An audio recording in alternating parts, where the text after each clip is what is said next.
Hey guys, welcome back. I hope you are having an amazing day. Let's get right into the stories. The first one is a pro-revenge story. This draft is garbage, Ethan snapped at me. He'd been practicing law for 5 years, and the firm assigned him as my mentor, to guide me, a fresh paralegal, through the ropes of litigation. I disliked Ethan for several reasons. He lacked legal knowledge, and his writing skills were subpar. For a litigator, those were major strikes. Strike 3 was his courtroom anxiety. I noticed this when he took me to a scheduling hearing, and his hands trembled as he spoke. He was scared, in a damn scheduling hearing where you just set trial dates. "What's wrong with what I wrote?" I asked.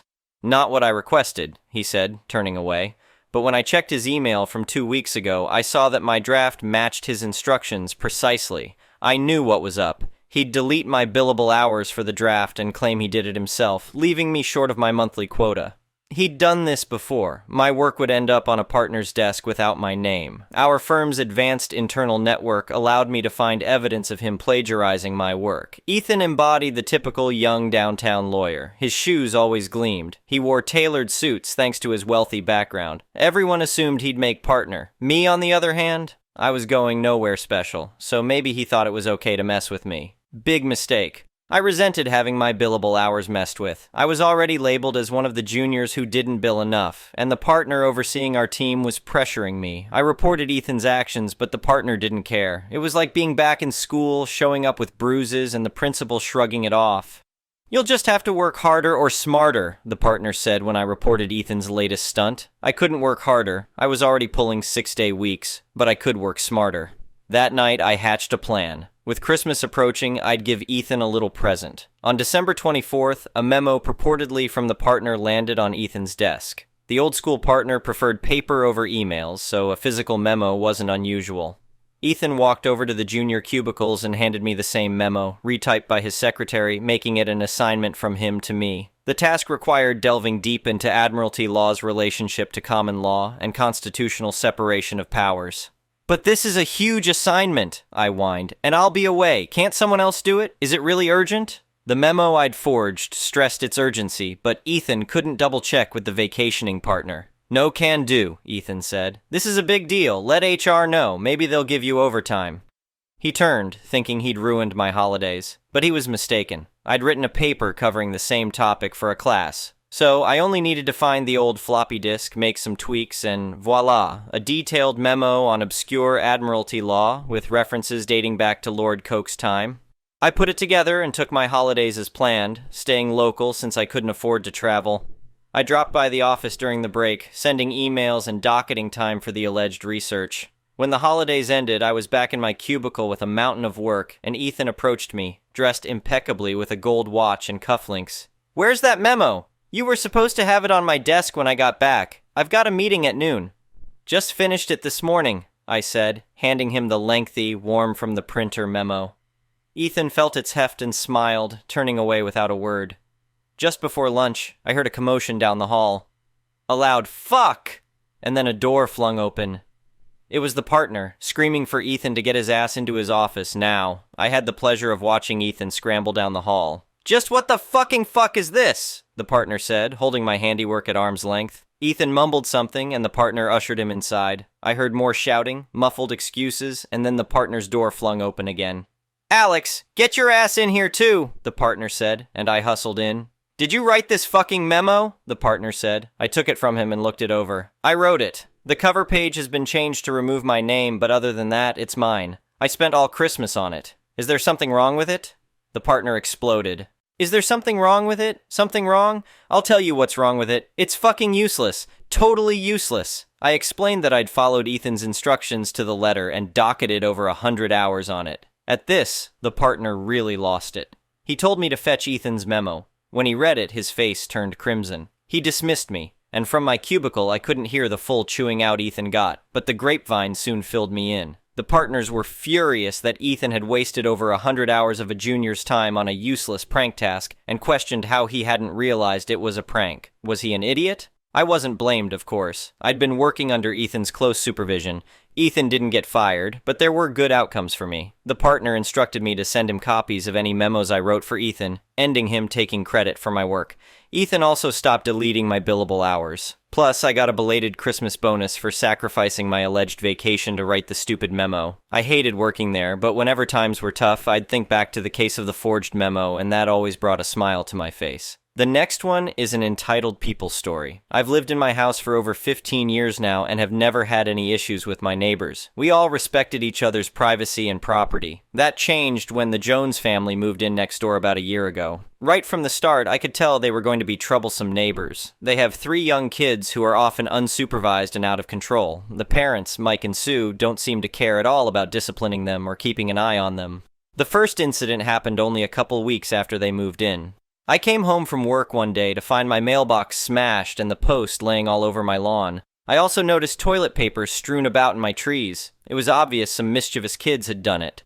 I went over and knocked on the Jones' door to ask if they had seen anything. Mike answered, and when I told him what happened, he just shrugged and said, "Kids will be kids." He didn't even bother to ask his own kids if they had done it or apologize. I let it slide that time, but started keeping a closer eye on things.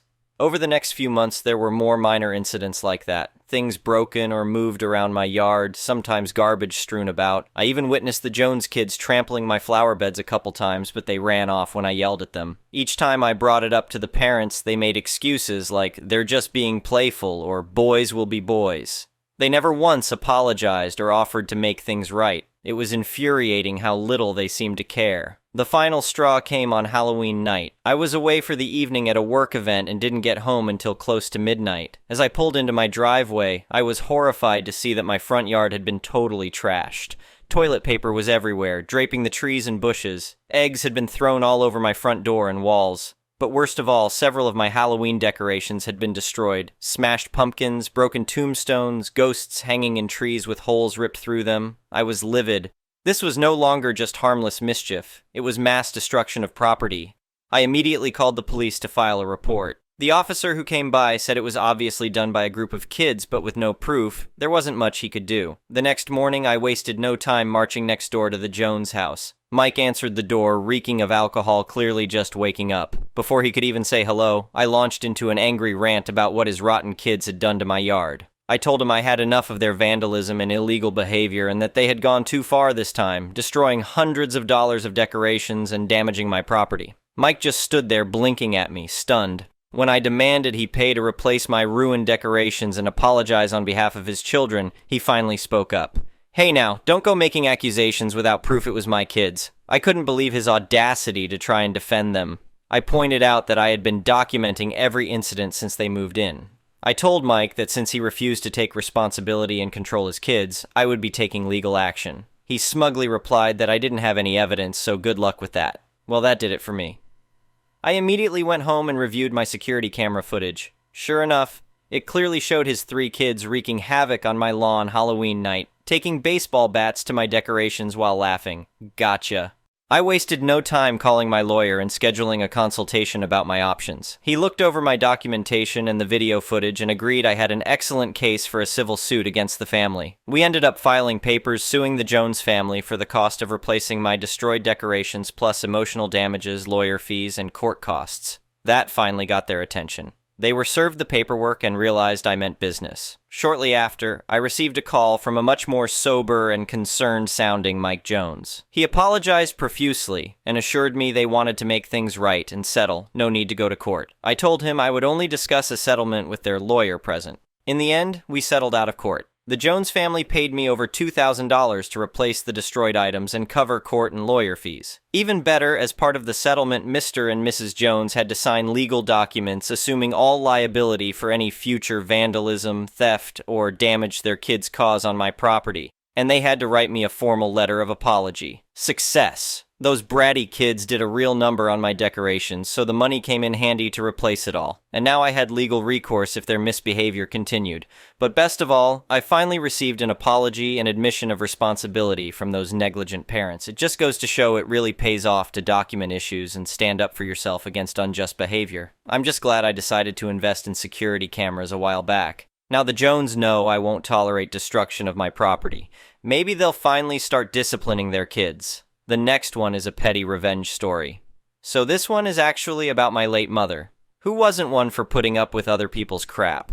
I was around 7 or 8 at the time. We had gone on summer holiday to Italy and were going to Venice for the day. My parents hadn't traveled much, and it was actually my father's first trip abroad. So we get to Venice in our car and park up. My parents are trying to find a place where they can buy tickets for a ferry or boat across. Nobody speaks a lot of English. A man sees them looking around and approaches them and guides us towards this small boat. There's another couple in the boat, and he gives a decent quote for sailing us across. My parents accept. However, once on the boat, the price changes drastically, and the man and his 2 partners become quite threatening and are refusing to let anyone of the boat if they don't pay. After a very long discussion, my parents and the other couple end up just having to pay. They basically all pay all the money they have in cash, which when traveling in the 80Is was quite a lot. The boat docks in a small passage, and at the end of it you can see the St. Mark's Square. My mother makes sure that she is the last one to leave the boat. As she prepares to get off the boat, she quickly grabs all the money from the man's back pocket. Yes, he was stupid enough to put it there and it stuck up a bit. Jumps off the boat, and because the men on the boat are so surprised that anyone would dare to do that, they don't immediately react and we all manage to make it to the square. And so they can't follow. My mother, of course, gives the other couple their money back. And my parents have their money back, and the trip actually ended up costing them nothing.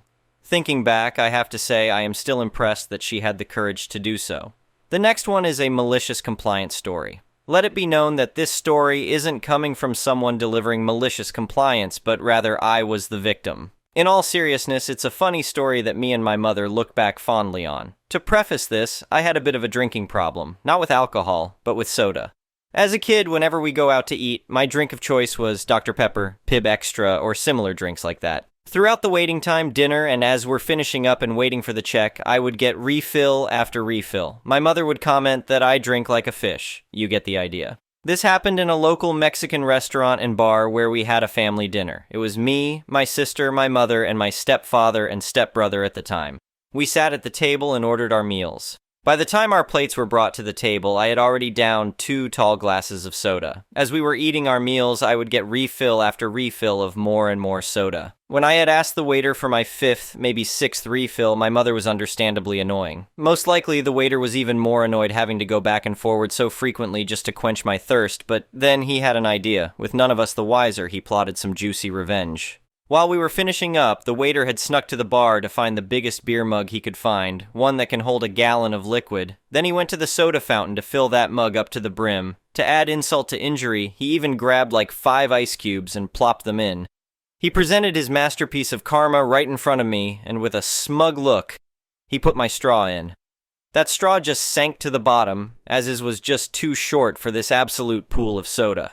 My entire table was just howling with laughter as I sat there, mouth agape and taking it all in. I soon regained enough composure to joking say, "Now that's more like it," laughing through my embarrassment. I barely had a sip from that cup before deciding I'm done. My relatives commended the waiter for making their day while I apologized for my gluttony. We still go back to the restaurant from time to time, talking about that event like the fond memory it is. I, of course, don't drink as much anymore and try to keep my sodas in moderation, going for the 0 sugar ones or even drinking alternatives like tea. Looks like revenge is best served cold. The next one is an entitled people story. I went out with my friends for my birthday back in February with my friends. My one friend bought me lunch, 3 beautiful gifts that mean so much to me, and even a beautiful birthday cake. I was so surprised, and I really felt so special. She even posted a lovely Instagram story about me. It was really the sweetest, most meaningful thing ever. As for my other friend goes, she attended my birthday celebration with me and my other friend. We all met up for dinner. My other friend didn't get me a gift, help pay for the cake, or for the dinner.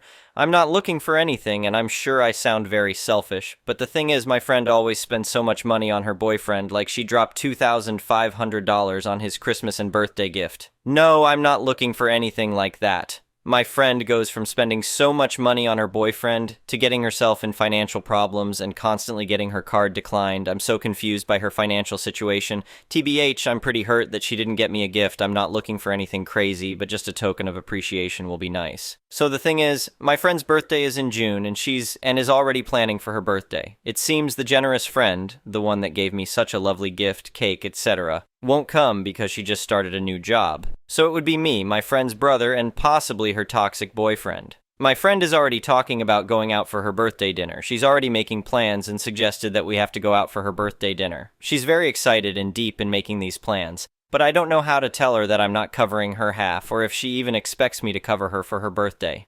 For my birthday, I really was not looking for anything expensive, but I wish she at least made me a card or get me a little gift for under $10. I know she has money since she buys everything for her boyfriend, and she's always spending money on anything and everything for him. Really, the update in all of this is my friend most likely won't come for her birthday. I don't know what to do now since this is all falling on me. Should I try and find a way out of going? Or should I just go and not pay for her?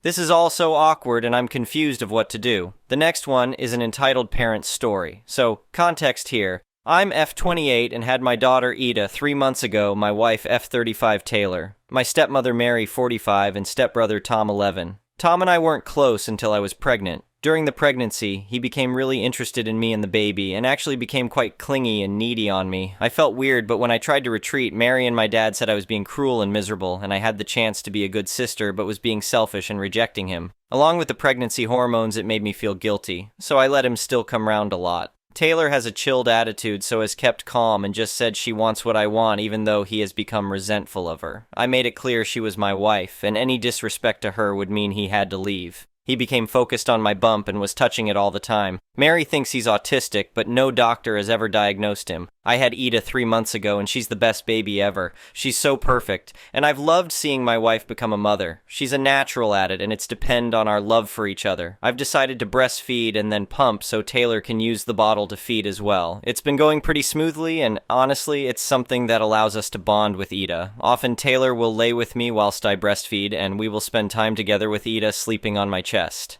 Apparently, Tom was very angry when he wasn't allowed into the hospital to see me or the baby, and he kicked off when we said only my mum and Mill were allowed over until 2 weeks postpartum. When they did come over, he kept touching Ida's face even though we had asked not to, as we are both in the medical profession, so don't want to expose our newborn to germs. When we had to get firm, Mary told us we were being horrible to a child and needed to stop. I had to feed, so went to the nursery. But he had followed, and when I started feeding, he came in and watched before I realized he was there, and he stared asking me questions about breastfeeding. That was fine, but he's been watching me feed whenever he comes over when I don't realize, and then whenever he's been near me, he started saying booby, and reaching for my boobs and saying he wants to try, and it's unfair, only Ida gets it. We've tried reminding him that he's a big boy, and she's only a baby. But then last week I woke up from a post-feeding nap to find him lead on top of me with his hands and face on my chest area. When we tried telling Mary and my dad that this was getting out of hand, she said we were discriminating against his autism, and we just didn't understand that I was his special person he focused on, and I should be honored. I told her it had to stop as I was uncomfortable, and Mary said if I wanted him to stop, I would have to stop breastfeeding, as it was cruel to tease him without. This is stupid, right? My boobs did get significantly bigger during my pregnancy, and have stayed that way after giving birth, so I could see how he would notice them, but it still feels wrong. Thank you for watching. I would really appreciate it if you could like the video and subscribe to our channel if you haven't already. We'll see you again tomorrow.